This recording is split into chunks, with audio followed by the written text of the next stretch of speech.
It is the Wholesome Music Podcast. Thank you once again for joining us. We are the DIY podcast about DIY music, also known as music's smallest podcast. That's right. We do this every single week, so thank you for joining us. My name is Augustus Watkins. Pronouns are he, she, or they. I am a musician, and I'm really interested in music and kind of creativity in all of its forms. I have a record label that I co-own called Give Take, and we also provide music and record label services under our company Cocaine Opera. My name's Cam LJ. You're here with us at Secret Spot DTLA. We're downtown Los Angeles' co-working space for creatives. My pronouns are he, they, or she, but I will take any pronouns that you would like to call me. So we are continuing with our history of recorded music, aka history of recorded music technology. I know that this because this is our third one. Mm-hmm. I know I've written it down. At some point, we gotta settle on something. We are settled in our description, but I never remember what it was to talk about it because there's a lot of moving pieces. There's a lot happening going on in any particular episode. But we're here. We're doing it this week. We're talking about compression. So the history of compression and limiting. Mm-hmm. This was a really fun episode. I think of all of them, as you may or may not know, compression is kind of one of the secrets. The gain staging and compression is one of the kind of the secrets to getting a good mix sound right. Yeah, to understanding mixing. Mm-hmm. Yeah, compression's right up there at the top. If you're compressing poorly, if you don't understand compression and you're misusing it, pretty good chance that your music isn't going to sound great. I think everyone's gone through a stage in their life when they didn't understand compression, and everyone's gone through a time in their life where they learned more, where they thought they understood everything there was to understand about compression, and then you learned more.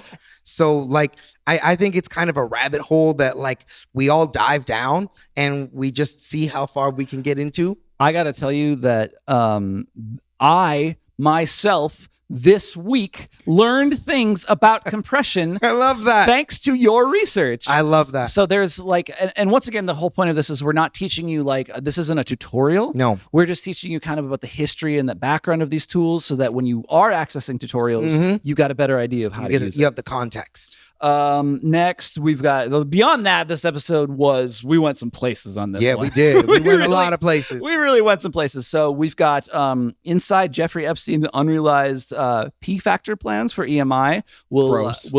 It's so gross. Yeah, we're gonna talk about what the P factor is in Jeffrey Epstein's world. I'll let you do that, and how it relates to the music industry and some of the challenges that our women and femmes face even today. We've got Radiohead's Jonny Greenwood kind of talking about how he thinks music and art should be above and beyond political concerns. And there's actually, I loved that conversation. There was a lot of it was a cool conversation. It was tough. It's challenging, but it's a really nice conversation. Next, we have Google acquiring a music AI platform. We're getting a glimpse now into Google's plans for AI. Mm-hmm. It is that I'm excited. Yeah, excited to see how this plays out. This is interesting. This is like what do they say? A new challenger has appeared. Yeah, new juggernaut in the game. Yeah, for sure. And then finally, some classic fodder for us, the SoundCloud 2026 Music Intelligence Report. Yeah. We kind of talk about what SoundCloud is and how it still kind of works in the modern music industry. Spotify keeping their place in the game. SoundCloud. That's at Spotify. Fuck Spotify. Fuck Spotify. They are also still keeping their place in the game. But they are. Don't overlook SoundCloud. I read a report about Spotify. This is not in the episode, just for you. Yeah. I read a report that Spotify was up in their subscribers in Q3 of 2025. Which was fuck. Really, y'all? It would be great. It would be great if it kind of came down. Anyway. Come on, y'all. Do fucking better. Of course, many people might not know this since we're many episodes in, several episodes in since we originally disclosed this. We haven't talked about it since. We're not on SoundCloud. No. We're not on SoundCloud either. We could upload the episodes there. We're not on Spotify. No, we're not there. We're not there either. And so for now, if you're listening to us, whatever platform you are listening to us, thank you for joining us. Wherever you find us, we appreciate you. Mm-hmm. Thank you for being here. Please use your like buttons, your subscribe buttons, your share buttons. Help us to grow. And, you are a musician. You probably have a community of musicians around you. If you think your friends and colleagues would benefit from this content. If this was helpful, share it with someone who you think would get some value. Absolutely. And I think with that, we can get into it. Let's do it. Okay.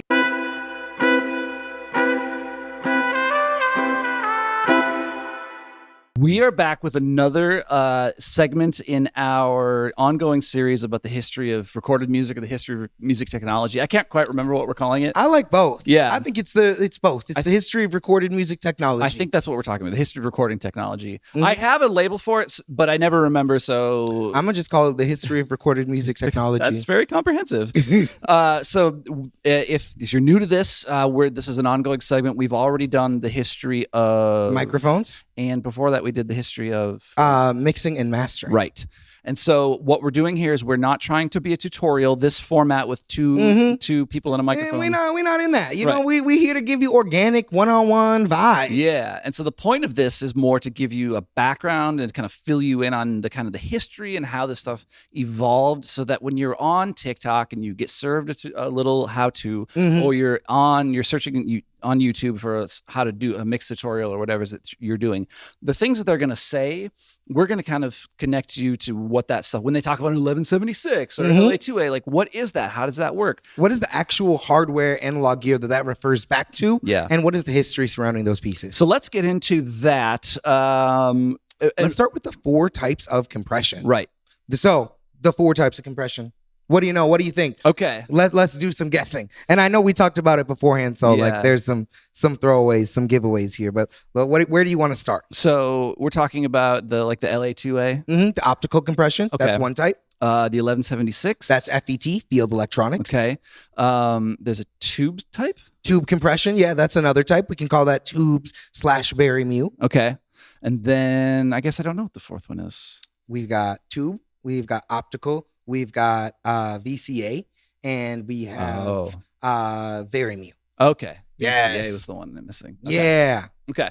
So each one of these is just a different circuitry type, a different way that you would make a compressor, different like combination of electronics that make sound. I mean, I guess we kind of have to go back to like what is compression here, right? But so let's actually back up. So when you're on when you're browsing plugins, when you're on waves.com and you're looking, you'll see it'll be like, this is an LA2A style compressor. Yeah. And so why do we kind of know like what compressors do now in a mix, but like why compressors? Why do they even exist in the first place? Okay, so to really understand compression, we have to go back. We have to go back in time, probably to like World War I. Yeah. To that era, to like 19. I mean, really, we want to get to like 1910s, 1920s, that era. And we're actually not even thinking about compression then. We're thinking about limiting. This is the radio era. Exactly.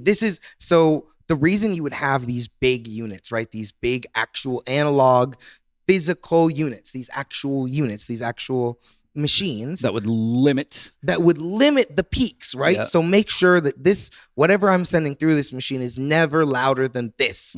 And that's, I mean, we don't really get into the concept of brick wall limiting until much later, but the idea of just stopping it here and saying, hey, okay, we're going to stop this from going. Once it hits a certain point, we're going to turn it down or turn it down as much as possible. And the reason we did that is because people's radios at homes would break. Yeah. You know, you wanted to protect the circuitry. You wanted to make sure like if things were like over a certain ampere, like things were too loud, they would damage the circuits. So, and you have to remember that radios at this time were like huge investments, and they were like, it would be sort millions of dollars worth of facilities. Yeah. And and to have a home radio was a big deal. And so it's before the TV, it was like the only way you were getting national news. Yeah. Or even regional. It was like, the first mass media after print. And so and these are big investments. And so you would limit the peak of something so that people wouldn't destroy their very expensive home radio units. And so it wouldn't destroy the transmissions getting there too. So it wouldn't overload these circuits and be too much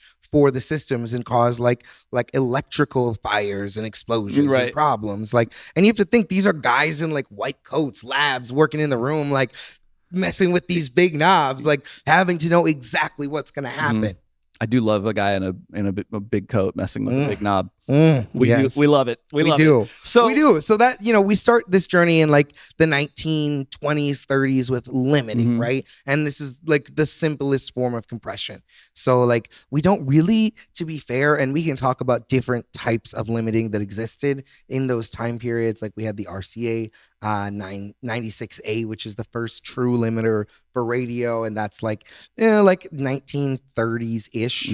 And then we get into the 1940s, and we've got the Altec limiter, and like that's the Progar limiter. If you're really into this space, you'll know about the Progar. There's like a lot of story and myth there, but deep dive that if you want to get into that. We're not going to do that today. So when did they start putting compression on recorded music?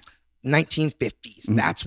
That's when you see this equipment being kind of like taken out. There's like you'll notice during this, if you've been following this whole time period, you'll notice there are some eras that we keep focusing in on. In this 50s, 60s era is another time. It's the post World War II era. Yes. All this gear is coming out of like being proprietary for studios and for like high performance areas and being radio and being like technicians. And a lot of it was adapted from wartime shit and from submarines and whatever. Yeah. And like the Beatles are some of the first bands to have compression on their music. Oh, okay. So like these are like, hey man, let's try this. Yeah. Hey man, this looks cool. Yeah. And you also have to think a lot of this gear is being built proprietary for studios. So some of these studios, like you think of Abbey Road, they're building their own gear. You've got all these like hand-built pieces built, custom supplied, exactly, by the engineers at that studio, building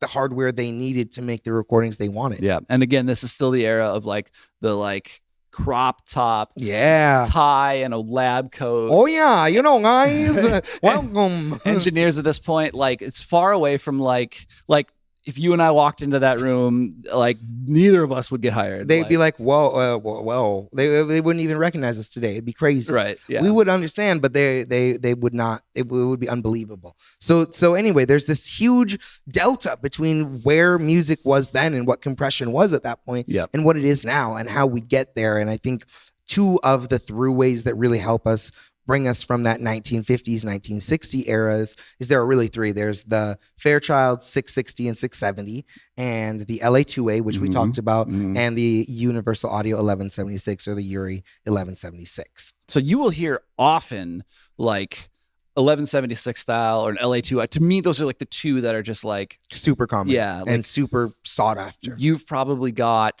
if you got a stack of plugins in your DAW, you probably have the CLA2A from Waves, or you have the Universal Audio, like the UAD actual 1176 LN, right? Or you maybe have the Teletronics LA2A gray. Oh, that's the one I've got. Yeah. So like that right there is pretty much like we talked about like last week. Like if you needed like which microphones to get first, like you just gave away the game, right? Yeah. Like you need an 1176 plugin. Yeah. You need an LA2A plugin and for compressing, and you're done.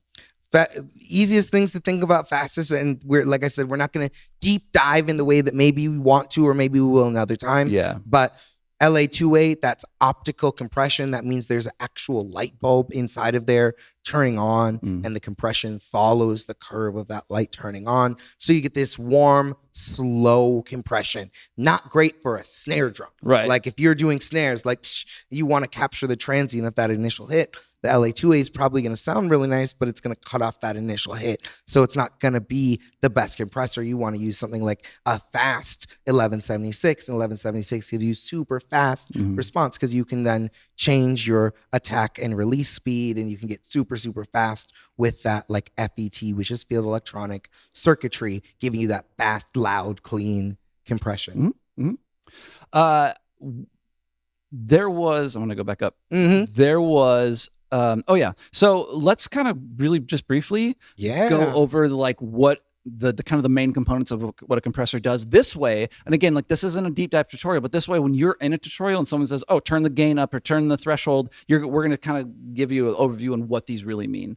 So let's start with attack. Yeah. The attack is how fast does the compressor start acting? So like the attack is how fast does the compressor start turning down information or turning down sound once it detects it over a certain threshold. Right. So then what is threshold? Threshold is the level you set that you want the compressor to start acting at. Like at certain point, when does the compressor start turning stuff down? If you think of a compressor as like turning down the loudest parts of your performance, when is it starting to turn things down? When is it starting to compress your signal? So attack and threshold are work in tandem. Yeah, they do. They work together. And they kind of create like a little ratio, you could say. Yeah, when it happens and how fast. And then the question of how, so that's when it's going to happen, and then that is how fast it's going to happen.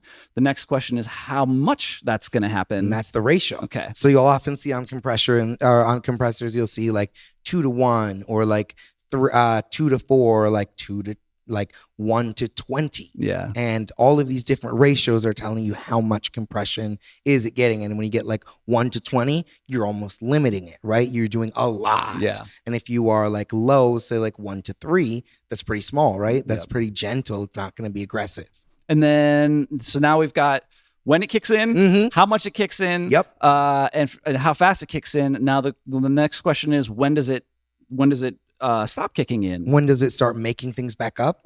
No. When do things release? Yeah. So the release is like after it started compressing. When does it start sending things back to their original level? Basically, after it goes below the threshold, how fast should it just recover? Yeah. So if you think of the compressor as like a needle, how fast does that needle go back to zero or go back as far as it can get to zero before it starts compressing again? And that's release. Yeah. And now finally, the thing you mentioned gain, and the reason we have to do what maybe is called makeup gain is because what a compressor really does is it compresses the difference between how quiet something is and how loud something is. Yeah. And so there can be a point at which if you've got like a certain amount of compression, that because it's compressing the extremes of how loud something can be, that the overall effect that can be that it can be the signal can feel kind of quiet. Yeah, it can definitely compression will definitely bring down the signal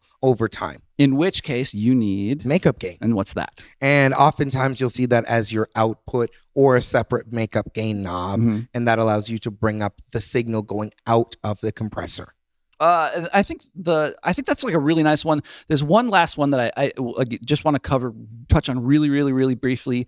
I've got one of these in my DAW, and I want to know what multi-band compression is. Multi-band compression is kind of a combination between an EQ and a compressor.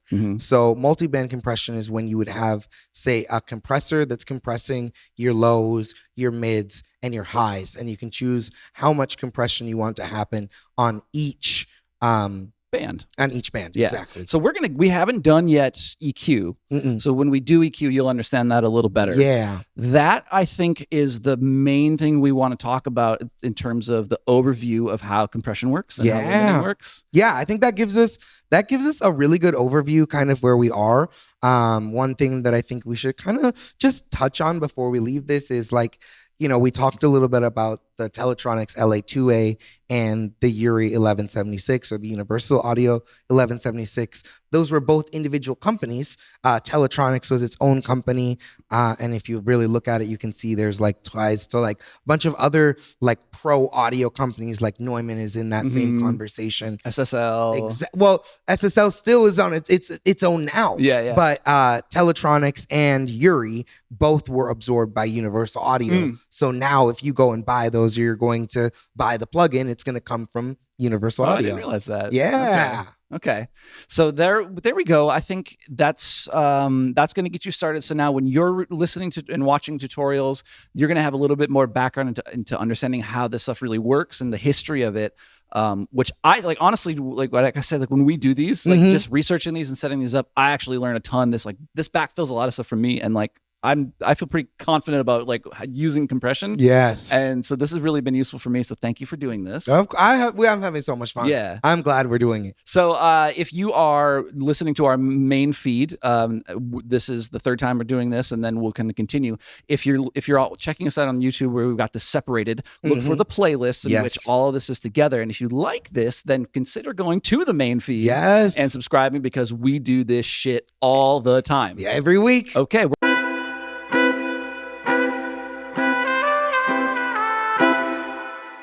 Okay, so once again, I scrolled to the wrong one. There is more about Epstein in the music industry. That's right. We have been kind of covering the fallout, or the downfall, and the discovery of that as people trawl through the Epstein files. I like that the downfall and discovery of Jeffrey Epstein. Yeah, that should be our miniseries. Yeah, yeah. we really have done a lot about Epstein files in music. Maybe we should consider breaking this up into the downfall and discovery of Jeffrey Epstein in the music industry. Because we've previously talked about the Casey Wasserman thing, and previous to that we talked about we had something else about them. We did about it's like Diddy and Diddy. Yes, we did touch on Diddy, MJ, and yeah. Some of that situation. We have got another and infamous Jay-Z. Yeah, the infamous Jay-Z. So going back in our back episodes, if you want to recover that, this is about Jeffrey's unrealized P factor plan for EMI. Okay. So as we know, EMI is one of the big record labels. It is a UK-based label that's been around forever. Now, its properties are split between Warner and Universal, but at the time, before all the labels just consolidated, it was still kind of standing as its own thing. It's a classic, London-based record label. And EMI, one of their biggest divisions is their music publishing, because I believe EMI still represents the Beatles catalog. So big in music publishing. Yep, and I want to say Warner Chappell now owns their pub side, and Universal owns their recording side. Wow. I could have that backwards, but I'm pretty sure it's right. So back in 2010, a London-based deal scout named David Stern forwarded Jeffrey Epstein a short news item about EMI's debt crisis and terra firma, which is a venture, not a venture capital, but private equity. Thank you, private equity. By the way, this is reporting from Paste. Two sides of the same stone, right there. Yeah. All this is coming from Paste magazine, by the way. And it's a pretty gross sentence that kind of sums it all up. And this is a quote from the email: "Troubled industry, but related to P," which will come. Hang on, we're going to talk about what P is. EMI (parentheses music) needs approximately $190 million to survive, or may be taken over by Citigroup. What do you think P is? I have no idea in this context. It's a Jeffrey Epstein email. What do you think P is? Probably porn. It's pussy. Okay.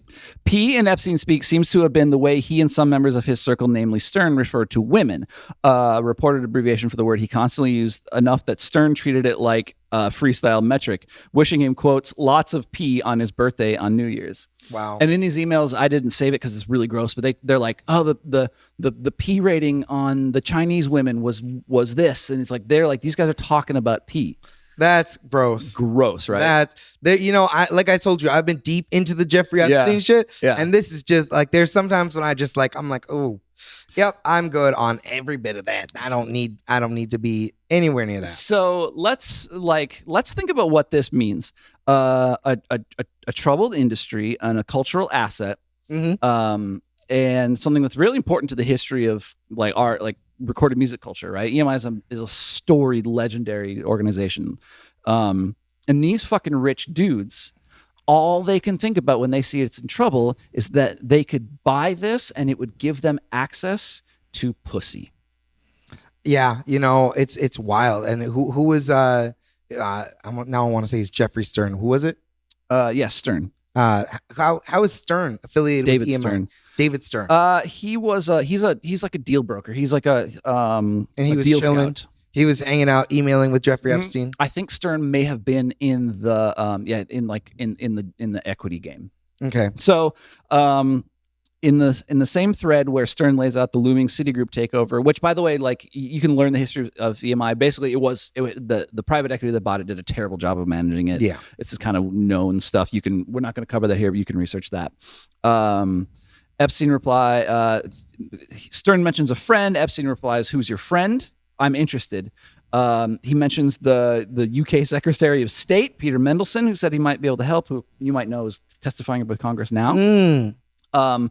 And Paste says, this is how these men use their networks, casually pulling in a cabinet-level politician to help navigate a deal that in private is being sold as, quote, most certainly a great asset to have for P. Gross. P meaning Yes. pussy. Yeah, we got it. The private equity syndicate Stern alludes to in a 2011 email, again, quote, P business, buy EMI and Warner Music and combine, both available. Oh, yeah. Pussy business. Pussy business. That's our culture. That's our culture. And these fuckers, and they want to buy it so that they can prey on and rape women. The EMI emails, continue to quote Paste, the EMI emails are about how Epstein and his class of men thought that a whole sector of the culture as a troubled but potentially lucrative pipeline where owning the infrastructure also meant owning proximity to the people on stage, backstage, in the VIP lounges, and the modeling agencies. Then the Paste article is really wonderful. They kind of go on to restate it.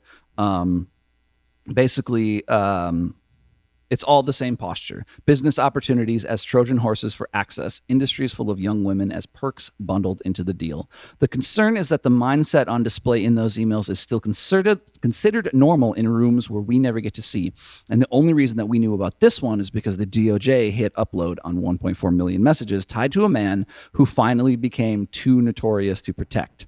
The artists playing the venues, signing the deals, and smiling through the label dinners are not the ones trading P-factor ratings over email, but they are, of course, the ones who suffer for it. Yeah, this is just, there aren't that many things that like make me feel like my stomach has been turned. Yeah. But this is just, I think it's something about like the communication style, like the way that everything, no, this is a pass for me. It's gross, right? Yeah. So yeah, I think like this, the first thing I'll say about it is that very clearly it's that the Epstein class, the wealthy billionaires, and I think this extends to the Sam Altmans and the AI people. These people very clearly do not care about art or culture. They do not. I'll say it again. These people do not care about art or culture. What makes you say that?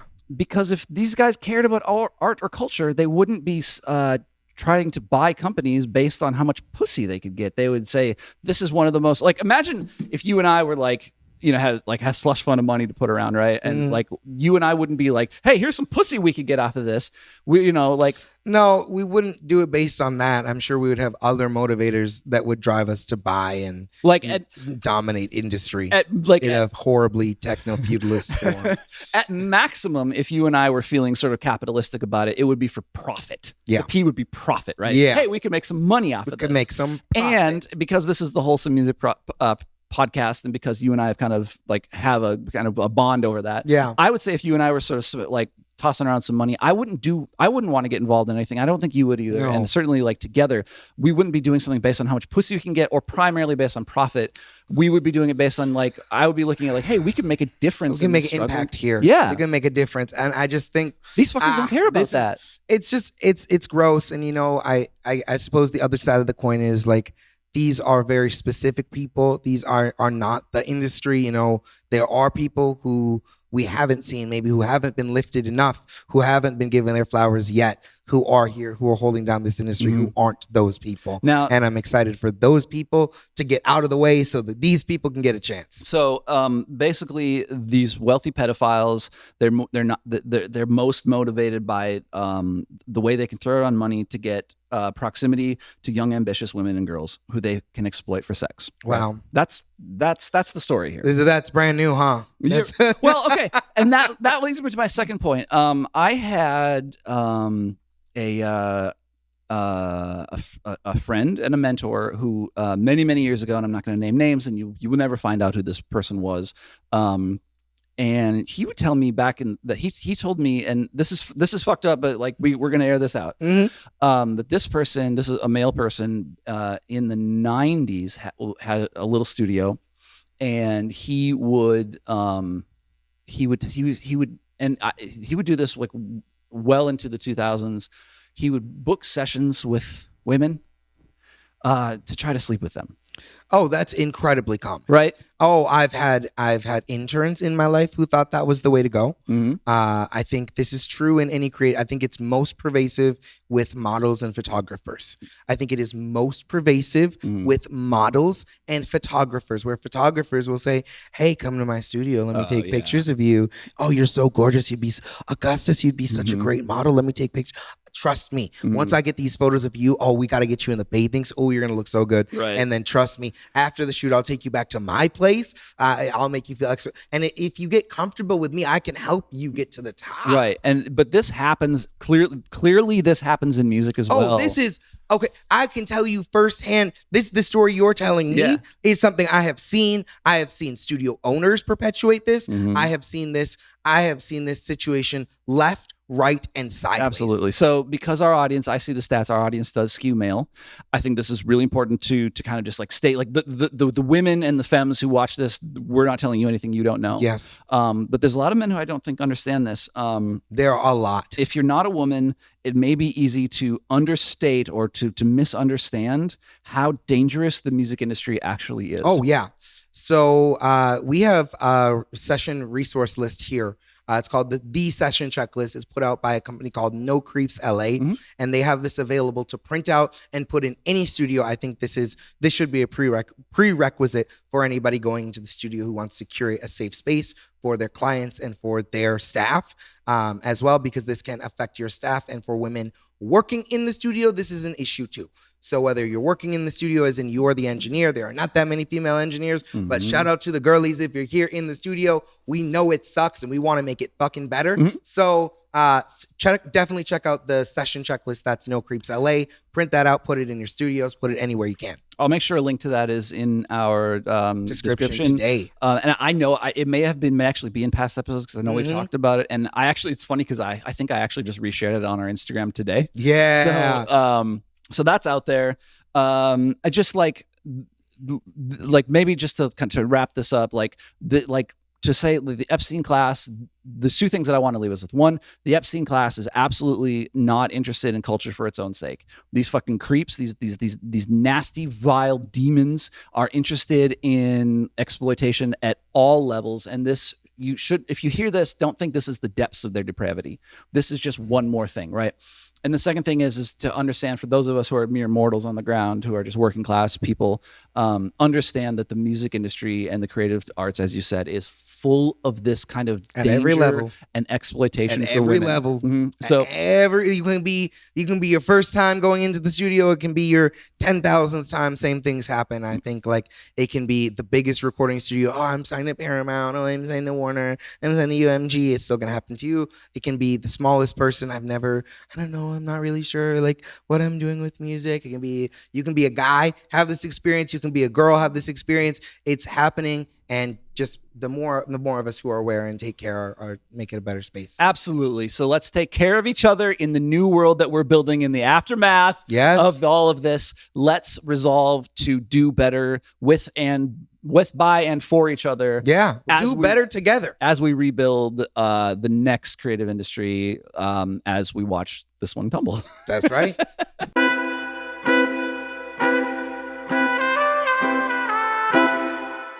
So we are going to move on. We'll take a slight pivot, and I do mean a slight pivot from the Epstein files to Israel. Yeah, we got more. So this one was really interesting. I don't think I'll traumatize you as bad with this one. Okay, I need a little palate cleanser. But we're not going to cleanse your palate too much.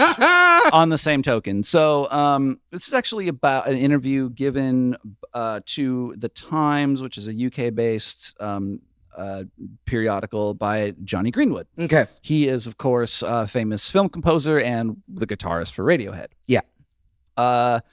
And so this is just a portion from this. Greenwood, now quoting, Greenwood in particular has long-standing links with Israel. He's married to an Israeli artist, Sharona Katan, whose nephew served in the Israeli Defense Forces and was killed in the Gaza war. He also has a performing partnership with the Israeli singer Dudu Tassa. They have performed together in Israel and were due to give concerts in the UK last year until the threat of protests led to the dates being canceled. So it's just a quick little background on Greenwood. He was this article was not about his ties to Israel in general. Okay. But he kind of chose to talk about this. So here's a quote from Jonny Greenwood. Quote, "It's very hard to talk about this," Greenwood says, "but I think music and art should be above and beyond political concerns. You know, I made an album involving Israeli, Iraqi, Egyptian, and Syrian musicians. If I'm supposed to stop working with musicians because I dislike their governments, then I wouldn't work with any of them. The fact is, what defines us as musicians isn't our nationalities, but that point doesn't seem to get through." So that's kind of the entirety of the quote. There's been a lot of ink spilled about this. Where do you stand on this? I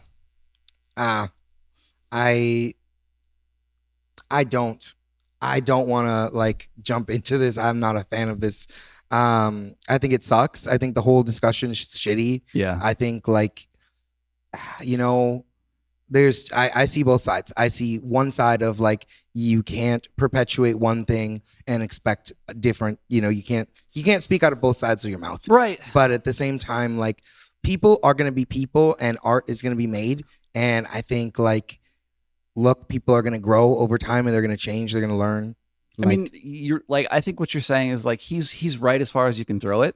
Yeah. Like he's like, okay, like, I don't agree with the entire statement, but like what he does say, which I agree with, is what defines us as musicians isn't our nationalities. Yeah. That's true. Yeah.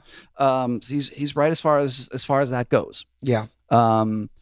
I think for somebody who is as famous and influential and, dare I say powerful as Jonny Greenwood, I'm really disappointed by this. And as somebody like, I am a elder millennial, like white dude, I obviously fucking love Radiohead. Yeah. This is really, really disappointing to me.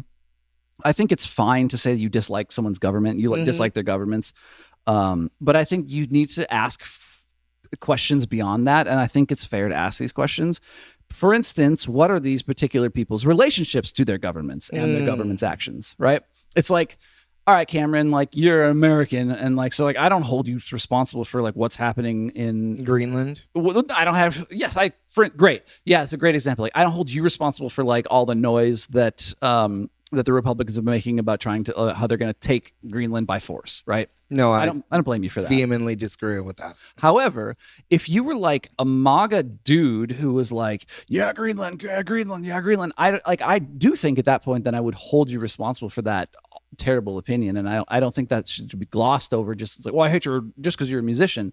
Like, I think you do bear some responsibility for that, don't you? Yeah, it's tough. Like, what responsibility do citizens bear for their government? And like, obviously, like, when you hold shitty, horrible beliefs and things that have been toxic and have been like, especially supporting regimes that have been violent and have been oppressive. Yeah, exactly.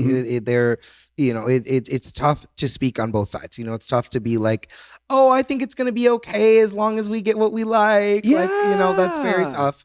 I think I have such a hard time with this because I feel like we're in like the most divided time in life. And it is such a cop out to say, I feel like we should all get along, but I feel like we should see each other, especially in art, as more like, if you're going out of your way to say like, okay, obviously there's caveats in this situation. Like, if you are a Nazi and you're like, but I got black people on my record, that doesn't alleviate you from being a Nazi. That being said, if your family is Nazis and you're like, dude, I fucking hate my family, bro. Like, it's super uncomfortable. And like, I know this is my lineage, but like, this isn't who I am. Like, we should be able to see you and see your effort to move forward. Does that align with this guy? Maybe, maybe not.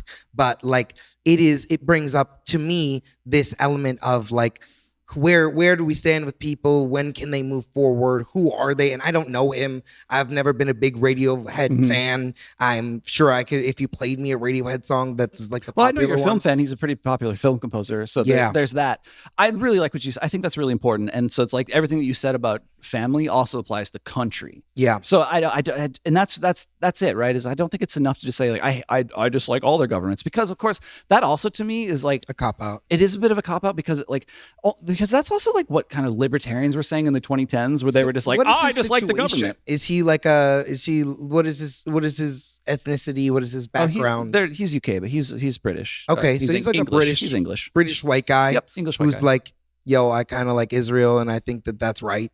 He's not saying that. He's not saying it's wrong either. And I think that's and like when we're talking about Israel, which is like a genocide, I think it's important. And it's like, I'm sure it's complicated for him because he's married to an Israeli person. Yeah. So like that makes it complicated. But I think, yeah, that definitely, as someone who treaded in the waters, yeah, that's a complicated situation. But I do think that if you're going to say like, I just like all their governments, I think especially if you're in a position like Jonny Greenwood, who's to say a very famous person, I think you should have the courage to be able to say why you dislike their governments. Yeah. Right. Because it's like in the 2010s, all we hear, like you'll hear Americans today being like, well, I hate the government because they take all the taxes and they give it to gay people. And you're like, well, then fuck you. Right.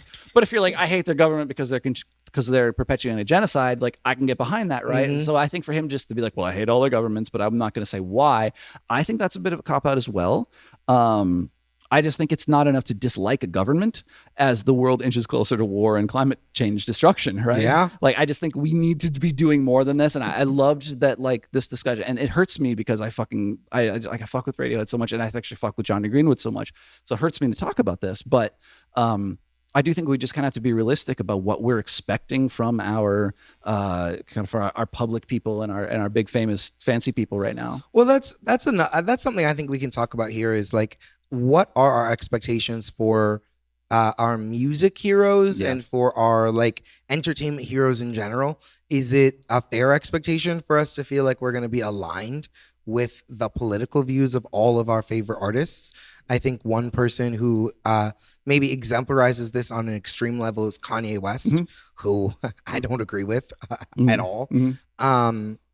But that being said, I was at a party and Kanye West came on, and I wasn't like, guys, turn it off. Yeah. You know, it's not something I would want to play at my party. Yeah. But like, I don't know where is the line there, and like what are the expectations? Because at the end of the day, all of these people are people.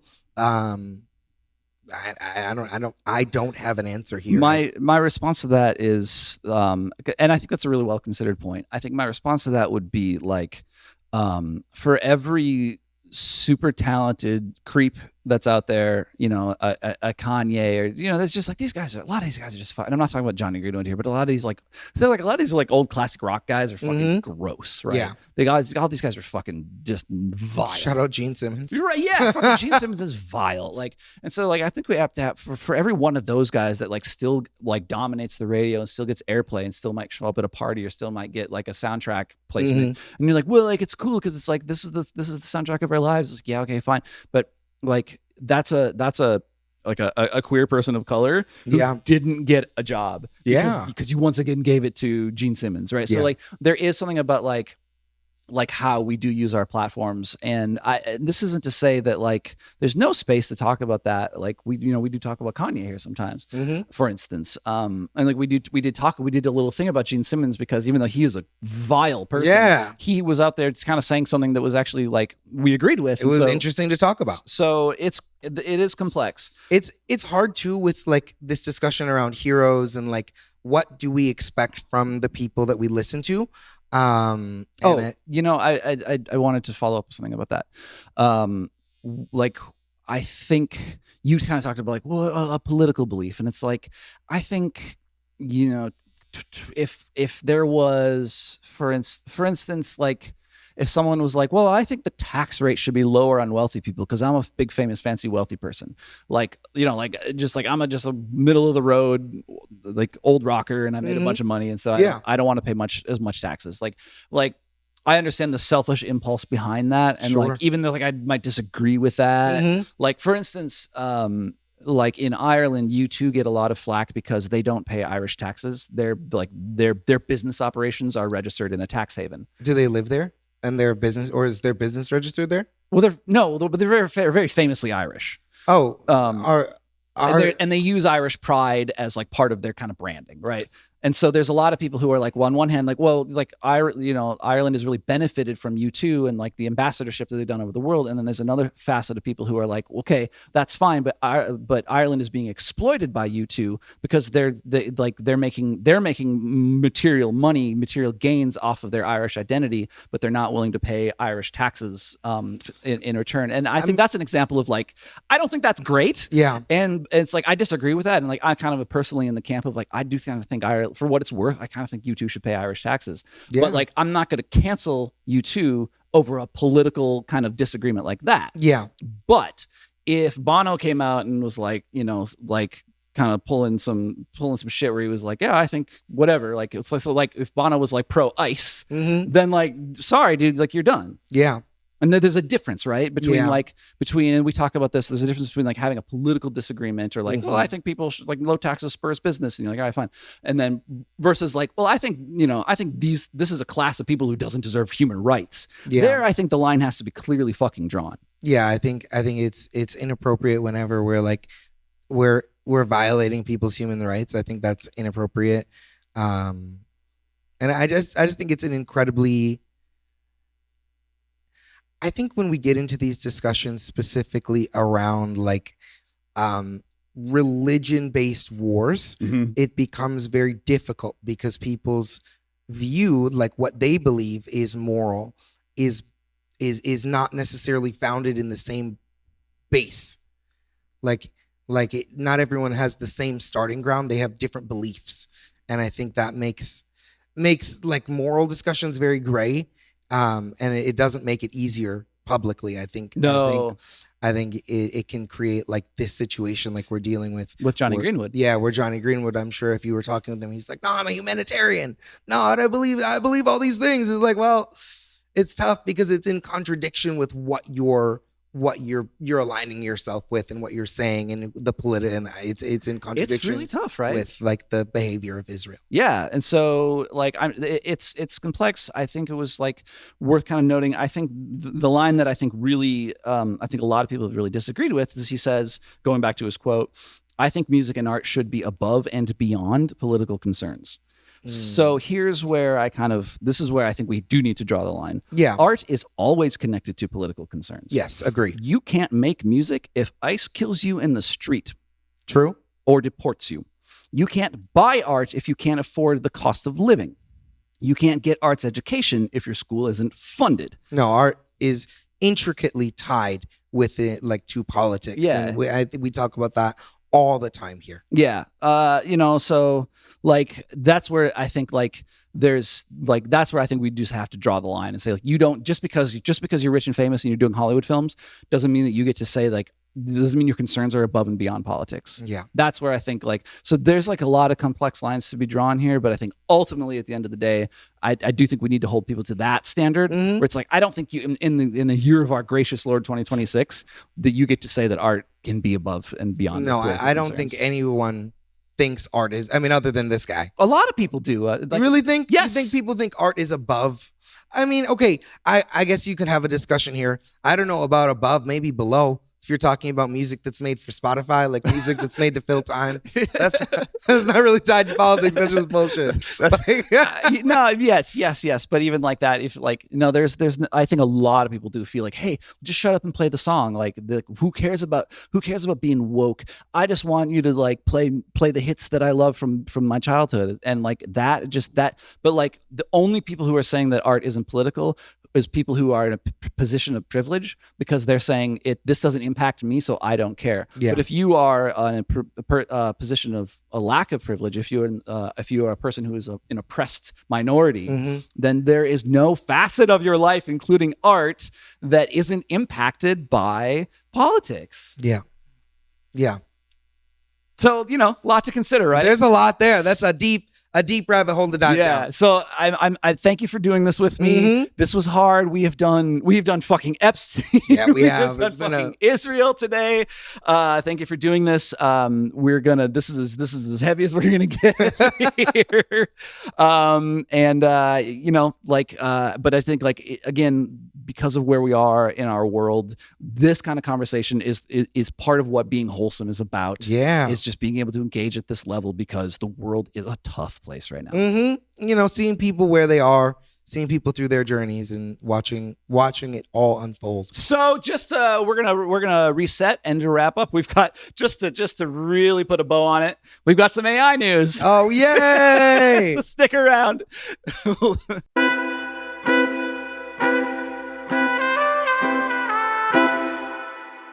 Wrap up. News roundup. Okay, first of all, here let's get AI out of the way. Google has acquired AI music platform and Suno challenger Producer AI. This comes from Music Business Worldwide, quoting the article now. Producer AI's full team appears to be joining Google across both Google Labs and Google DeepMind. Yes. The news arrives just a week after Google announced Lyria 3, which it has described as its most advanced generative AI music model to date. It's in the Gemini chatbot. You can use it to create AI generated tracks from text prompts or images. The co-founder Seth Forsgren, the co-founder and CEO of Producer AI. Seth Foreskin? Sorry. Forsgren? Okay. Forsgren. Yeah. He's quoted in The Verge as saying, quote, we're just scratching the surface of what these models are going to be able to do once we harness everything that Google brings to the table, end quote. Eye roll. Roman, who I'm not quite sure that is somebody else involved with it. The key, this is what's interesting to me about this. The key difference between Producer AI and other AI music making platforms is the conversational back and forth with the platform's built-in agent. Have you heard about this before? Yeah, like you can talk to it more cohesively. Yeah. You can have more of a conversation about how you want to sculpt your song, how you want to create your track. It's more like if you and I were up having a session and like be like, no, give me a little more like loud bass. I want it to feel like this. Yeah. And you could describe that and it would spit it back out at you. He says, quote, it's not a tool that you put in your prompt, roll the slot machine and something will come out. The reality is that's not how good music is made. And Producer AI was really made for the back and forths that play out over time. Producer AI was founded by Seth Forsgren and Heike Martiros, who originally launched the platform as Refusion as an open source hobby project that went viral in 2022. Google has said it's also been working with artist partners through its Music AI Sandbox, which is a suite of experimental tools. Wyclef Jean is up on this. He's one of the people who has been used to describe Lyria as a creative tool that he uses in the development of his music. Google has not specified how Lyria 3 was trained, but said in a blog post Wednesday, February 18th, that it has sought to, quote, develop this technology responsibly in collaboration with the music community, end quote, and has been, quote, been very mindful of copyright and partner agreements in training the model. Music Business Worldwide, end quote. Music Business Worldwide understands that to mean the training for Lyria 3 uses music that YouTube and its parent company Google have the right to use under their terms of service, partner agreements, and applicable law. I thought this was a really interesting article because it's really Google's entry into the AI music space. We haven't seen them like step into this space, and I think they'll be an enormous player. I think Google Gemini is probably the most comprehensive AI. So I think it'll be curious to see how they enter the space and what their producer AI looks like. Obviously, I think Google is known for being like doing exactly what this is doing, creating a very organic user experience for music creation with AI. So I think it will be maybe a more usable tool or a more publicly consumed tool, even maybe than Suno, which I think is our big player. Yeah, I think even over Udio, I think Suno is going to be the juggernaut to beat. And I think that seeing Google step into this space is just it's a third player to really keep your eyes on and see how this develops, how this space grows and changes, and how I'm definitely going to keep my eyes on this and be You're kind of a Google hoe, right? I'm very much. Well, I think I think Google has very much dominated the tech space. We've got Apple and Google. Realistically, like Microsoft. Yeah, but like Microsoft isn't doing the numbers. Microsoft isn't putting it up. Oh, they certainly are. They certainly are. Like numerically, yes, like yes, in yes. the bank. Like, absolutely. Yeah. Microsoft is still an enormous player, but they also have AI initiatives as well. I think Apple is a $3 trillion company, and Google is also near $1 trillion valuation. And I just don't see Microsoft putting those numbers, especially post this era where we're in this like chip era where we're in like SSD storage being so expensive and RAM storage being so much more expensive. I think it's putting. Do you want to look it up? Because I will. So Cameron's going to look it up.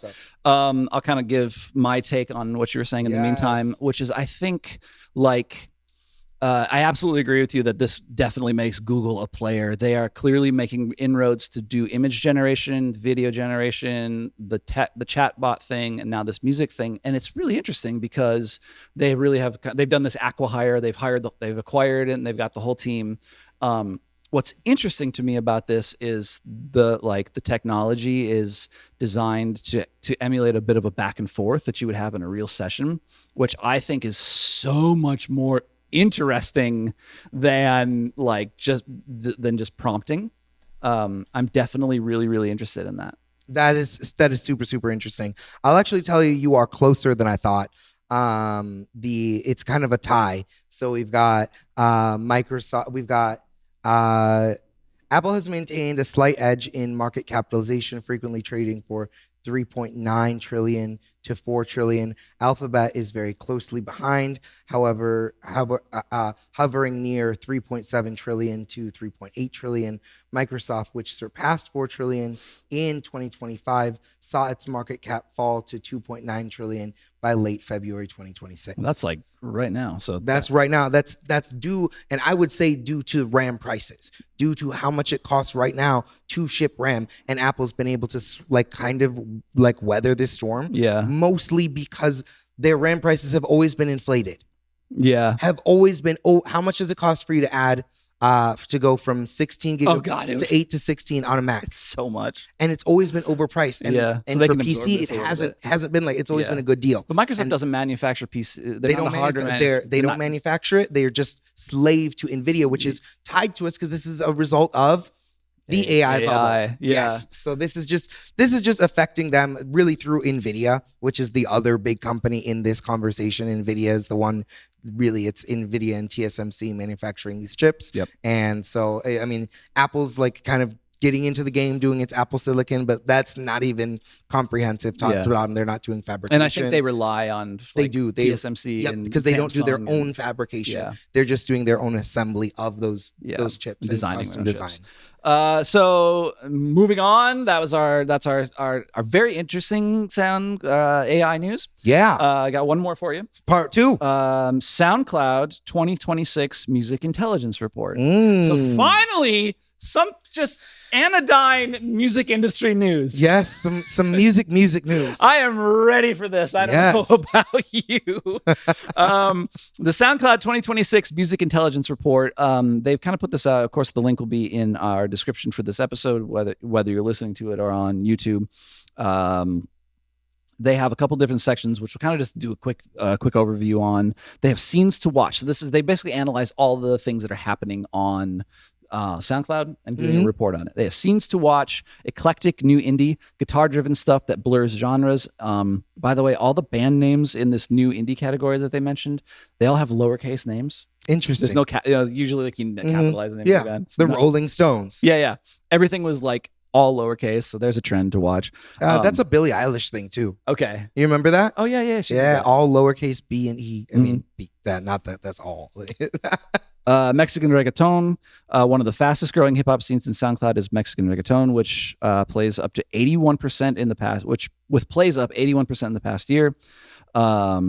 They fuse reggaeton, trap, plug, alternative, and rising hip hop sounds, including jerk. DMV rap, which is music from rap from DC, Maryland, and Virginia.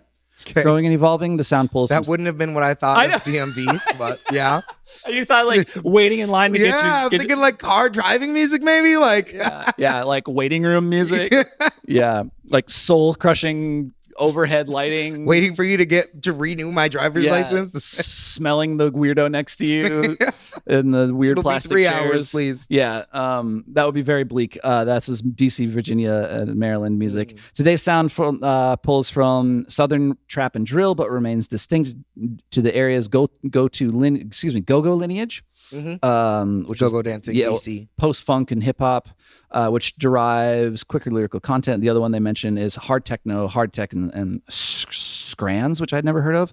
This is hard style, hardcore stuff that's like 180 BPM. Like higher, EDM. but fast, 180 BPM and faster. So techno.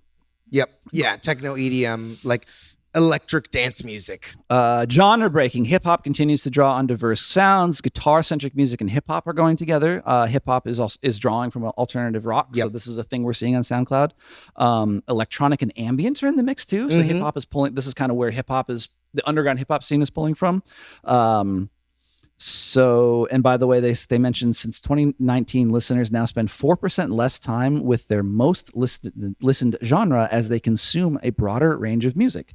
So they're sort of saying that people are as eclectic as ever in their listening habits. Yeah, I think SoundCloud in particular provides a platform for discovery. Yeah, they're very proud of that. I wouldn't put it in the same category as like a TikTok discovery, which is like, hey, hope you're gonna like this new thing. This is more user-driven discovery, more like, hey, I'm searching for things that are like this thing I already like, and I know what I'm looking for, but I'm open to hearing new people. Cameron, once again, you're ahead of the curve. Comparing to the rest of the industry, U.S. SoundCloud listeners spend nearly twice as much of their listening time with new music. If you're on SoundCloud, you're out there looking for new shit. Yeah. While listeners sought out new music, they also kept tried and true favorites on repeat more last year, as music older than 18 months accounted for a greater share of listening, which is a trend observed across the entire industry. Yeah. Of course, we've kind of covered this in past episodes. We talked about the Billboard charts changing. So this is just kind of thing that's happening. Continuation of that trend. They talk about the top growing genres in the US and the UK. And finally, the rising electronic tides. Over the last 3 years, electronic music has been SoundCloud's fastest growing genre, now accounting for a 6% greater share of streams than it did in 2022. That sounds right. Looking globally, electronic music is sonically and culturally diverse. Interestingly enough, the UK and Ireland are trend leaders and exporters on SoundCloud. The UK doesn't surprise me. Ireland does. Yeah. Electronic music is booming in the US, and dubstep is back. Okay. Yeah. And then, of course, they mentioned this kind of goes back to the genre blending thing. Electronic music is becoming a bigger cultural force, and artists across genres are tapping in. I think it's really interesting because we've been on this path to electric dance music dominating since probably, I would almost just say it exists in its own category. And I would say that category spontaneously sometimes feeds its way to the front and then settles its way back. And I think part of that has to do with electric dance music and EDM as a whole genre, as a collective genre, including techno, including all of the subgenres. You're going to piss people off. I know. They're going to hate it. Saying that techno is EDM. I get it. I'm saying all of the electronic based music, all of the electronic dance based music, anything that's kind of fitting into that like subculture, I think is benefited through the DJ culture, through like club culture, through underground culture. And I think SoundCloud obviously plays a huge part in that, of sharing. If you want to share a full mix, like an hour long 120 minute mix, SoundCloud. By the way, SoundCloud, once again, Cameron, SoundCloud, the hashtag DJ set is way up. Yeah. People are doing that on SoundCloud a lot right now. Yeah, you can see it on the platform. You can feel that like vibe on SoundCloud. I think it's very much oriented like that.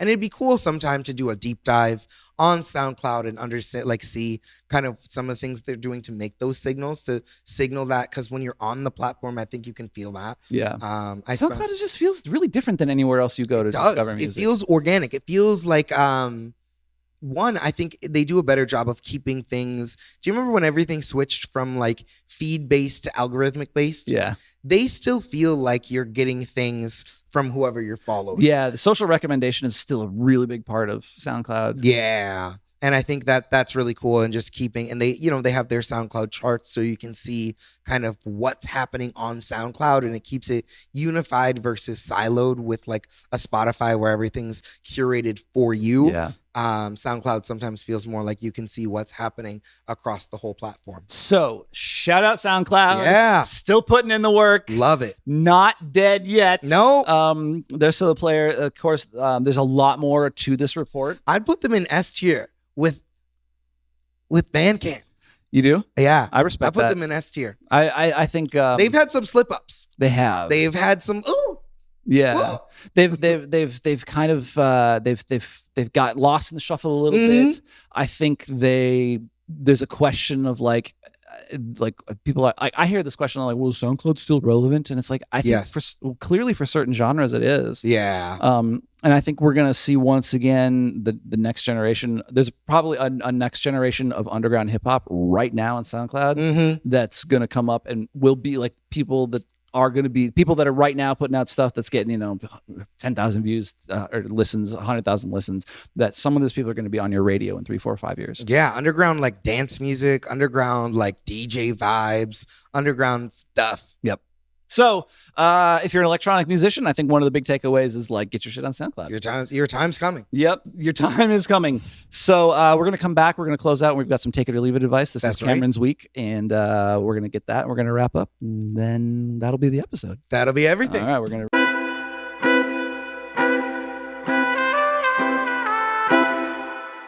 Thank you, as always, for joining us. Yes, for another week. We have been music's smallest podcast once again. That's us. We really would love it if you would help us to become music's second smallest podcast. By liking. And subscribing, sharing, please. That really, really helps. And of course, if there's an opportunity on the platform that you're engaging us on to leave a review, that would really, really help. We do this every single week, so we'll be back next week with more. As always, we're going to close out with our take it or leave it advice. This is some advice that you are free to take or leave. Cameron's week is this week, and he's got a quick tip, kind of in the spirit of our opening segment about music technology, about compression. That's right. So my take it or leave it advice for you this week is, with compression, here's your target. This isn't a hard, fast rule. Everything in music is not hard and fast. So I will say, take this with a grain of salt. But if you are compressing, like specifically vocals, really any subject that you're working on, like vocals, guitars, any main body instrument, you want to target, when you're looking at your gain reduction, target 3 to 7, minus 3 to 7 decibels of compression. That's great. That's like really kind of where you want to live. Otherwise, you're going to get more effect from the compressor. So really quickly, like there are a number, we didn't talk about this. We're not going to deep dive into it now, but there are multiple reasons you'd use a compressor. If you're actively looking for compression from it, that zone minus 3 to 7 dB, that's going to get you where you want to be. If you're going more than that, you're kind of really, really crushing. You'll hear that term all the time. It feels squashed. It feels crushed. That's going to be what you're hearing, like that closer to like 7 to 10 or 7 to 15 decibels of compression. That's when you're really going to hear that squashed sound. If that's what you're going for, hit it. Another quick tip for you with compression is, if you're doing something like drums, something where you want to maintain the transients, where you want to keep the first parts of the sound, fast attack, fast release. That's what you got to go for if you're doing drums. If you're doing vocals, you can be more gentle. You can be more musical with it. Have like a slower attack and a slower release time, or a slower attack and a faster release time, just to get that recovery back. So there's some tidbits, some advice for you to take or leave this week. And with that wraps us up. Thank you as always for joining us, and we will see you next week. That's right.